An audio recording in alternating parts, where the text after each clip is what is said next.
গণহত্যার দায়ে আওয়ামী লীগের বিচার এবং দলটির রাজনীতি নিষিদ্ধের দাবিতেই আজকের সমাবেশ। রাজধানীর বায়তুল মোকাররমের দক্ষিণ গেটের সমাবেশকে ঘিরে চলছে শেষ মুহূর্তের প্রস্তুতি। এনসিপির সমাবেশকে কেন্দ্র করে রাজধানীর গুলিস্তান, 0 পয়েন্ট, বায়তুল মোকাররম দক্ষিণ ও উত্তর গেট সহ নয়াপল্টন এলাকার নিরাপত্তা বাড়িয়েছে আইনশৃঙ্খলা বাহিনী। একই সাথে বেলা বাড়ার সাথে সাথে গুলিস্তান এলাকার গণপরিবহন চলাচল সীমিত করবে আইনশৃঙ্খলা বাহিনী। এ বিষয়ে আরো খবর জানাতে আমাদের সাথে যুক্ত হচ্ছেন সহকর্মী শাহেদুজ্জামান সাকিব।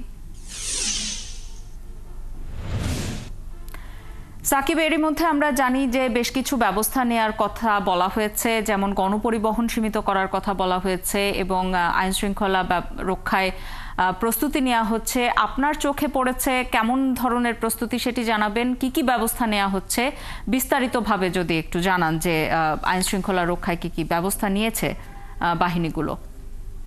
জুলাই গণহত্যা নিষিদ্ধের দাবিতে জাতীয় নাগরিক পার্টির যে সার্বিক প্রস্তুতি নিয়ে কিন্তু কিছুক্ষণ আগে আমাদের সহকর্মী রাশেদ আনিস এবং নজরুল বাবু জানাচ্ছিলেন। আসলে সব ধরনের প্রস্তুতি ইতিমধ্যেই শুরু হয়নি। আমরা এখন সমাবেশ স্থলে প্রবেশের যে পথ গুলিস্তান 0 পয়েন্ট সেখানে রয়েছি।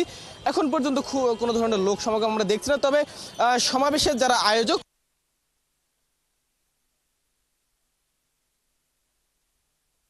থাকবে এবং কেন্দ্রীয় নেতারাও আসলে সবাই জুমার পরে এখানে এসে উপস্থিত হবেন। যদি নিরাপত্তার কথা বলি, সব ধরনের প্রস্তুতি কিন্তু আসলে নেওয়া হয়েছে। আইন শৃঙ্খলা বাহিনী, পুলিশ, র্যাব, অন্যান্য যে গোয়েন্দা সংস্থাগুলো রয়েছে তারাও কিন্তু সব ধরনের প্রস্তুতি নিয়ে রাখছেন এবং সমাবেশকে ঘিরে কোনো ধরনের আশঙ্কা এখন পর্যন্ত নেই বলে আসলে তারা আমাদেরকে জানিয়েছেন।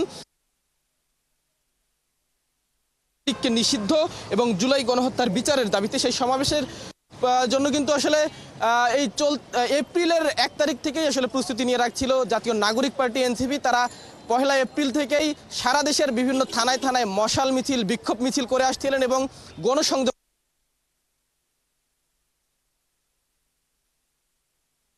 এবং এই আজকের যে সমাবেশ সেই সমাবেশে আসার জন্য কিন্তু প্রচারণা চালিয়ে আসছিলেন। এবং গতকাল জাতীয় নাগরিক পার্টি এনসিপির আহ্বায়ক নাহিদ ইসলাম একটি ভিডিও। সাকিব, প্রয়োজনে আবারও পরবর্তীতে ফিরবো আপনার সঙ্গে। আপনার বেশিরভাগ কথাই আসলে শুনতে পাওয়া যাচ্ছিল না। সাথেই থাকুন, আমাদের সাথে যুক্ত ছিলেন সহকর্মী শাহেদুজ্জামান সাকিব।